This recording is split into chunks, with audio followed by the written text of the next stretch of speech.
I have made the calculated decision. I'm not going to partake in this unrivaled 3-on-3 basketball league. I think it's a joke. I believe this might be an error. Have you noticed Angel Reese's viral missed layups? It's surprising to see a professional athlete struggle with fundamentals that many high school players have already mastered. Looking at her game clips, you can't help but question how she even reached the WNBA. Has no skills. She has energy. She has an attitude. She'll rebound you the basketball. Great. What's even more astonishing is that despite these obvious flaws, Angel Reese celebrates like she's redefining women's basketball. Today, we'll explore why analysts claim she might be the least skilled player to reach this level and why comparing her to Caitlin Clark seems almost absurd. The game footage tells the story on its own. Please don't forget to like the video and subscribe my channel for more awesome content. Thanks. Self-awareness. She knows that she's not a very good basketball player. That's why she spends so much time half naked and taking pictures and promoting things that have nothing to do. Have you noticed what unfolds when Angel Reese approaches the basket? It's almost cringeworthy to watch a pro struggle with a skill most high school players have already perfected. Her difficulty finishing near the rim has become a glaring flaw that even casual fans can't overlook. Reese is the most unskilled basketball player in the history of basketball. In a recent standout league game, Angel Reese surprisingly skipped a wide-open layup, choosing instead to pass to a teammate behind her rather than taking the easy shot. This wasn't some strategic extra pass. The footage clearly shows an open path to the basket. The clip went viral, with analysts highlighting what it reveals about her confidence. She seemingly doesn't trust herself to make one of the simplest shots in basketball. This ain't really my thing. Let me get this hot potato out of my hand and to somebody that knows what they're doing with it as soon as possible. When you analyze Angel Reese's shooting technique, the flaws are hard to miss. Her release point keeps changing, sometimes high, sometimes low, making her shot unpredictable. Her footwork near the basket is just as messy. Extra steps here, the wrong foot forward there. Watching her is almost like seeing someone still mastering the fundamentals of the game.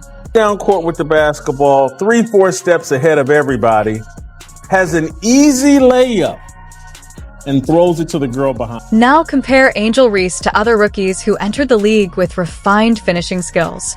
Even players not known for scoring display more confidence around the rim than she does. Take Caitlin Clark, for example, similar in height, yet completely different in technique. Clark's finishing is textbook, which only makes Reese's struggles stand out even more. Reese often avoids taking shots altogether, and in a way, that shows self-awareness. But what's truly astonishing is that someone can reach the professional level without mastering such a basic skill. It raises serious questions about her development. Did no one address these glaring weaknesses in college? Was she relying solely on size and athleticism against weaker competition? Whatever the reason, these flaws are now fully exposed at the pro level. As self-awareness, and that will be a good thing. If she just wants to be the Dennis Rodman of the WNBA, she can have at it. She can go. In WNBA history, the stats and game footage paint a striking picture. For a player of her size, Angel Reese's field goal percentage in the paint is surprisingly low. Even the IT test only confirms what the numbers show. She struggles to finish consistently against WNBA defenders. I'm sure there were some red faces in the crowd caused by uncontrollable laughter, as the crowd of dozens of people witnessed Angel Reese once again struggle to make routine late. While Reese's difficulties finishing at the rim are clear, fans and media often point to her rebounding as evidence she deserves to be in the league. But here's something that rarely gets mentioned. What if those stats are misleading? What if a large portion of her rebounds come from her own missed shots? This whole fake double-double deal where they're feeding her the ball at the end of the games and she's getting garbage. Let's be honest. Angel Reese is averaging an impressive 13 rebounds per game as a rookie. On paper, that seems outstanding. But if you actually watch how she secures those boards, a different picture emerges. One detail that changes the whole perspective: a surprising number of Angel Reese's rebounds come from grabbing her own missed shots. Being one of the league's weaker finishers naturally creates plenty of second-chance opportunities for her. Essentially, it's stat padding through inefficiency. Miss a shot, rebound it yourself, miss again, repeat. But is that really an elite skill, or just capitalizing on repeated mistakes? Critics argue she's inflating her stats, and they have a point. Remember that so-called streak of double-doubles last summer? The media celebrated it as proof of Reese's dominance, but the reality tells a different story. Watching her in games, a major concern emerges. She often abandons her defensive responsibilities to chase rebounds. While her teammates maintain proper defensive rotations, Reese is already positioning herself for an easy board. This risky approach leaves big gaps in Chicago's defense, giving opponents open scoring chances. But hey, at least her rebound stats look good, right? There was speculation that Angel Reese was missing layups on purpose. The theory was the self-proclaimed Bayou Barbie was missing easy layups so she could get the easy rebound and make the shot. In the fourth quarter, Reese might have just 2 points and 4 rebounds while Chicago trails by 20. Then suddenly, she takes over, not by making clutch plays, but by frantically chasing stats. She cuts the deficit to 15 and somehow ends up with a double-double, despite contributing little to actually winning. Her teammates handle the tough work, fighting through screens, boxing out, and creating space, while Reese swoops in at the last moment to grab an uncontested rebound.